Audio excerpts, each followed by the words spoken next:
हफ्ते में, 2 हफ्तों में या 1 महीने में तुम देखोगे क्या होने वाला है। तुम्हारी आग स्थिर हो जाएगी, तुम्हारा परमेश्वर से संबंध स्थिर और मजबूत हो जाएगा। Hallelujah, hallelujah. पवित्र आत्मा के साथ तुम्हारा अधिकार अत्यंत शक्तिशाली हो जाएगा, बहुत ही शक्तिशाली। हालेलुया। कहो आमीन। परमेश्वर के पुत्रों आओ, ऊंची आवाज में कहो आमीन। परमेश्वर के पुत्रों, हालेलुया। आओ प्रभु के घर में परमेश्वर की स्तुति करो। धन्यवाद, हालेलुया। ये बहुत महत्वपूर्ण है। अपने भीतर और बाहर के आग बुझाने वालों की पहचान करो और देखो कैसे तुम विजयी बनोगे।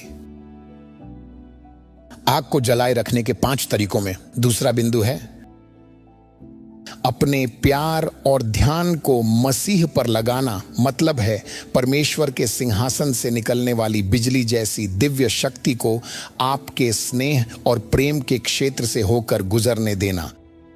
वह दिव्य ऊर्जा, तेज रोशनी या बिजली जैसी शक्ति जो परमेश्वर से आती है।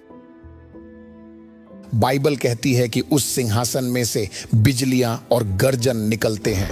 हमें स्वर्गीय बातों की खोज करना है जहां मसीह विराजमान है। वही है सियोन की बिजली, पवित्र आत्मा की आत्मिक तरंगें, परमेश्वर की उपस्थिति की शक्ति, बिजली और ऊर्जा। आग को जलाए रखने के 5 तरीकों में तीसरा पॉइंट, परमेश्वर के वचन का अध्ययन करो।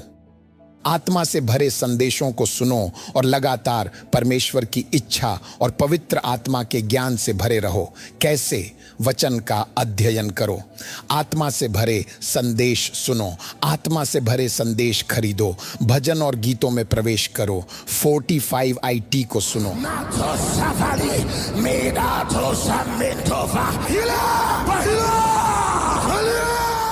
आत्मा में गरजो और प्रार्थना करो, मेरी शिक्षाएं को सुनो और अन्य आत्मा से भरे सेवकों के संदेशों को भी खरीदो और सुनो। परमेश्वर की इच्छा के ज्ञान से परिपूर्ण हो जाओ।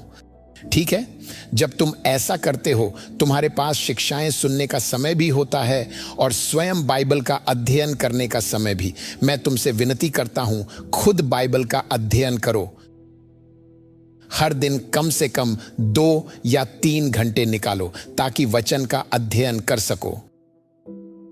जो बातें पवित्र आत्मा तुम्हें दिखाए और सिखाए उन्हें लिख लो, नोट्स बनाओ। यही तरीका है जिससे तुम अपनी आत्मिक आग के लिए तेल पैदा कर सकते हो। वचन, इफिसियों अध्याय 3:19। और तुम मसीह के उस प्रेम को जान लो जो सभी प्रकार के ज्ञानों से परे है, ताकि तुम परमेश्वर की सभी परिपूर्णताओं से भर जाओ। परमेश्वर के उस प्रेम को जान लो, मसीह के उस प्रेम को जान लो, क्योंकि वचनों के ज्ञान के द्वारा, परमेश्वर के ज्ञान के द्वारा और मसीह के ज्ञान के द्वारा हम परमेश्वर की परिपूर्णता तक पहुंचते हैं। परमेश्वर की परिपूर्णता मसीह के प्रेम में पाई जाती है। इसे कहा जाता है उसके प्रेम की चौड़ाई, लंबाई, गहराई और ऊंचाई जो हमारी समझ से परे है। इसलिए जब हम वचन और आत्मा से भरे चीजों का अध्ययन करते हैं, लगन, सतर्कता, लगातार और मेहनती तरीके से करते हैं, तो हम परमेश्वर की इच्छा के ज्ञान से परिपूर्ण हो जाते हैं।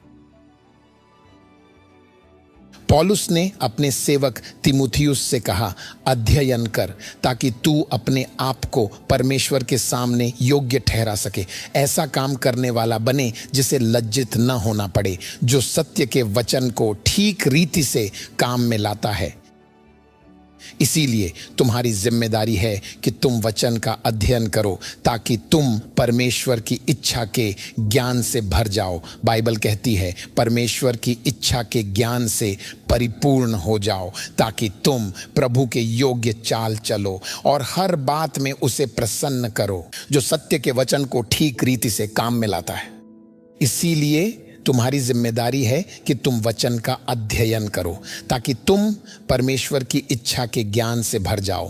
बाइबल कहती है परमेश्वर की इच्छा के ज्ञान से परिपूर्ण हो जाओ ताकि तुम प्रभु के योग्य चाल चलो और हर बात में उसे प्रसन्न करो। आग को जलाए रखने के 5 तरीकों में चौथा बिंदु है, आत्मा में प्रार्थना करो। आत्मा में प्रार्थना करो, नई भाषाओं में बोलो, नई भाषाओं में बोलने का प्रयास करो। नई भाषा नहीं बल्कि नई भाषाएं। यीशु ने कहा, मेरे नाम में तुम नई नई भाषाएं बोलोगे। नई भाषाएं, सिर्फ एक भाषा नहीं, नई नई भाषाएं। सो अपने आत्मा से विभिन्न भाषाएं निकालने की कोशिश करो। गरजो, अपने आत्मा की भाषाओं को रिलीज करो। सो भाषाओं में बोलने का अभ्यास करो, आत्मा की भाषाएं। सो आत्मा में प्रार्थना करो, जिसका अर्थ है अन्य भाषाओं में बोलना, जिसमें आत्मा की कराहना और गर्जना भी शामिल है।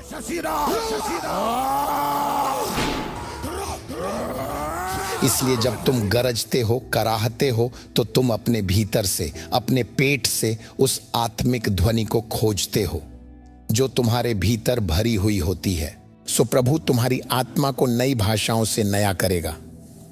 हर दिन जब हम जागते हैं तो एक नई भाषा हमारी आत्मा में भरी होती है।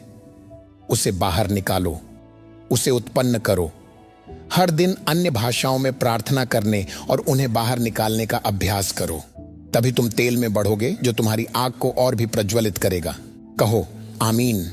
यहूदा चैप्टर 1 वर्स 20। पर हे प्रियों, तुम अपने अति पवित्र विश्वास में अपनी उन्नति करते हुए और पवित्र आत्मा में प्रार्थना करते हुए अपने आप को परमेश्वर के प्रेम में बनाए रखो। आप जानते हो पवित्र आत्मा में प्रार्थना करने का क्या मतलब है? पवित्र आत्मा में प्रार्थना करना जरूरी नहीं कि सिर्फ अन्य भाषाओं में बोलना। पवित्र आत्मा में प्रार्थना करना कराहना है, जिसे इंग्लिश में ग्रोनिंग कहते हैं। मैं जानता हूं तुम्हारे द्वारा पढ़े गए हर प्रचारक की किताब कहती है कि पवित्र आत्मा में प्रार्थना करने का मतलब है अन्य भाषाओं में बोलना। लेकिन पवित्र आत्मा में प्रार्थना करना आत्मा की प्रार्थना करना है। बाइबल कहती है आत्मा हमारी दुर्बलता में हमारी सहायता करता है।